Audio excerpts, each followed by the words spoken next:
every time that we're out on the water is great memories.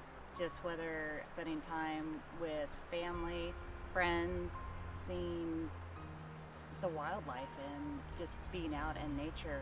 But with Steelhead, we've had some incredibly epic years of just getting to, hook into that fish that you can talk about for years, literally.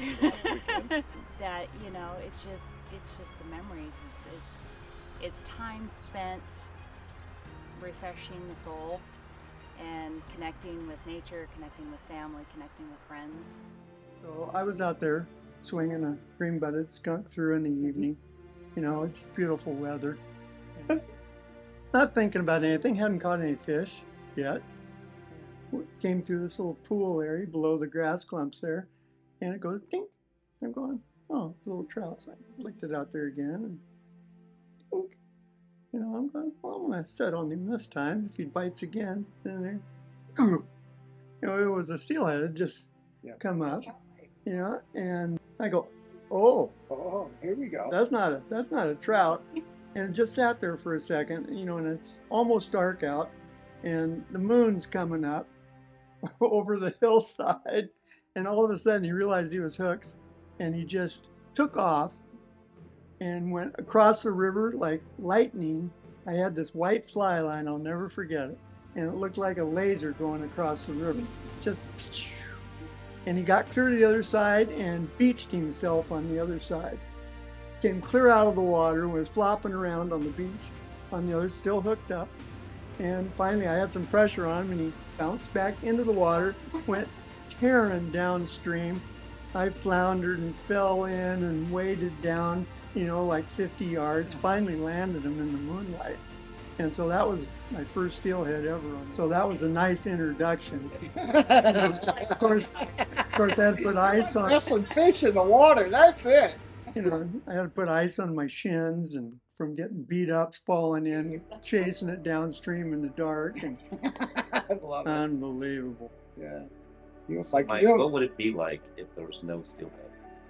Oh, it would, it would not be the same, I don't think, for many, many people. The people that have caught steelhead, and even the ones that only wish to catch steelhead, but maybe haven't yet done it. I would not, the world would be a little shallower place, I think. They just have a aura about them that is special. And I think that's partly because what they go through to end up back where they are. The whole streamborne ocean travel and return is pretty amazing, story all by itself. So. And to survive it multiple times, yeah, as opposed to salmon coming up once and dying. Yeah, absolutely. The memories that I've got from that is so good, because 1994 my boy lost his leg up above the knee due to cancer, and there's a lot of places that we had to go through back sloughs and whatnot, and he couldn't walk in his crutches, and so either me or one of my buddies throw him on our backs and pack him across on the river bar, and we go at it again. He caught a high teener and whatnot, and one just hammered by him, and I grabbed it and I thought, Bud, that's a dandy. That's a monster. And I went to fighting it and whatnot, and the water's a little murky, and I felt him run between my legs, and I picked my leg up and I fell over backwards in the river. I was splashing around, still trying to keep a hold of the fish and so on and so forth, and I got him up to the bank, and Mike slipped the net under him, and he goes, Dad, you fell in the river for that one? He said, look at mine. And whatnot. It was just, I'll never forget it. And you can ask Bob or Mike or anybody around here. We love fishing as much as anybody, but the kids were the highlights to take.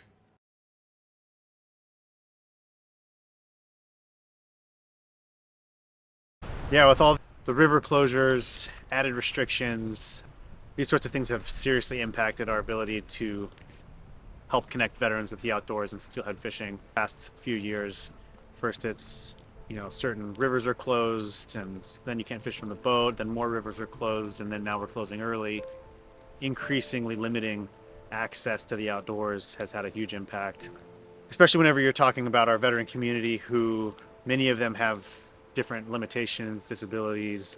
Either they're elderly, if there are older veterans, or maybe they've got some kind of service-connected issues, knee replacements, back issues, all kinds of stuff. Maybe they don't even have a leg or two. I mean, there's all kinds of issues that we've got that we've, from our experiences. And whenever we have rules in place like you can only fish certain rivers that are really the places you want to be. If you want to fish those rivers, you have to get out of the boat every time you want to just throw a line in the water. You're basically cutting out this entire demographic of people.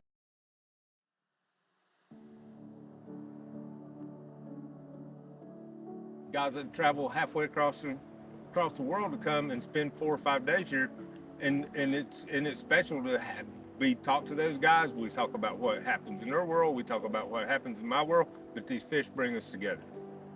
And to have someone come from a long way away and hook a fish, only one fish, or not even hook a fish in their trip, they don't go away them going, I'm never coming back. They're going away going, I'm coming back to get what it is, because they are that special. It impacts everybody, because, I mean, if these fish were to disappear in my tenure here, where am I going to go? Because there's not many places left. And that's one of the things that's really special about here right now, is we have a few fish. I mean, look at the Puget Sound. Those rivers have been void for a long time, and it's really sad because some of those rivers had tremendous runs of fish. I mean, 2 years ago, driving over and down to Auburn, the back road right there, it goes across the Cedar. And I just look at the Cedar and go, man, that used to have tremendous run of steelhead in it. They're gone.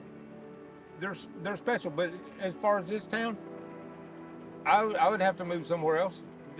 Then I take my business out, and my guys don't come to the hotels, which, it's not a major impact. It's not like I'm bringing thousands of people here, but every dollar that comes to your community counts.